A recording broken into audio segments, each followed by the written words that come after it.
म्हापशें पुलिशेन drugs तस्करी करपी आंतरराज्य रॅकेटाचो पर्दाफाश केलो। ड्रग्स तस्करी प्रकरणात युगांडाच्या दोगां नागरिकांक अटक केली, तशेंच तांचे कडल्यान सुमार 20 लाखांचे कोकेन जप्त केले। युगांडाचे हे दोग विद्यार्थी शिकपा खातीर पुणे आयिल्ले खंय। पुण्यासावन ते गोंयांत ड्रग्स घेवन येताले। हे विशीं म्हायती मेळ्ळे उपरांत बस स्टँडाचेर सापळो रचून काल रातीच तांकां अटक केल्ल्याचे उत्तर गोंय पुलिस अधीक्षक अक्षत कौशलान सांगले। म्हापसा पुलिस स्टेशन ने एक बहुत अच्छा केस क्रैक किया है, जिसके अंदर इन्होंने 2 लोगों को अरेस्ट किया है। They have been identified as one Mr. Sestamu Elvis. He is 29 years old. He is a resident of Uganda. Presently, he was staying in Pune, Maharashtra. And the other person who has been arrested has been identified as one Mr. Umar Lukwago.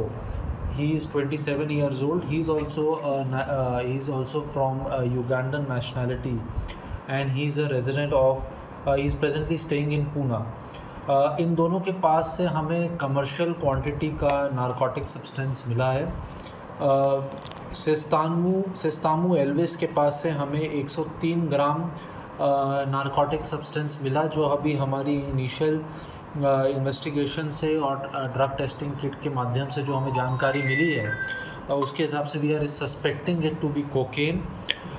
इसके अलावा जो दूसरा है mister Umar लुकवागो, इनके पास से हमें 102 ग्राम narcotic drug मिला है, which we suspect also to be cocaine.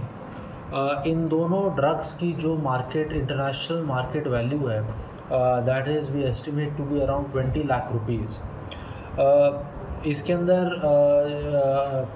जो जिस तरीके से ये केस क्रैक हुआ, ये काफ़ी एक तरीके से हमारे लिए एक अच्छा इसमें सीख रही, क्योंकि काफ़ी समय से हम जो बस स्टैंड्स हैं, रेलवे स्टैंड्स हैं और टैक्सी स्टैंड्स हैं, वहाँ पे हम लोग अपने इंटेलिजेंस अपने सोर्सेज के थ्रू डेवलप कर रहे हैं, ताकि कोई भी सस्पेक्टेड अगर आदमी वहाँ पे आए तो वो हमारे साथ, पुलिस के साथ एडवांस में इंफॉर्मेशन शेयर करें, ताकि हम उनको वहीं पे पकड़ सकें। Bureau report, Gomantak TV.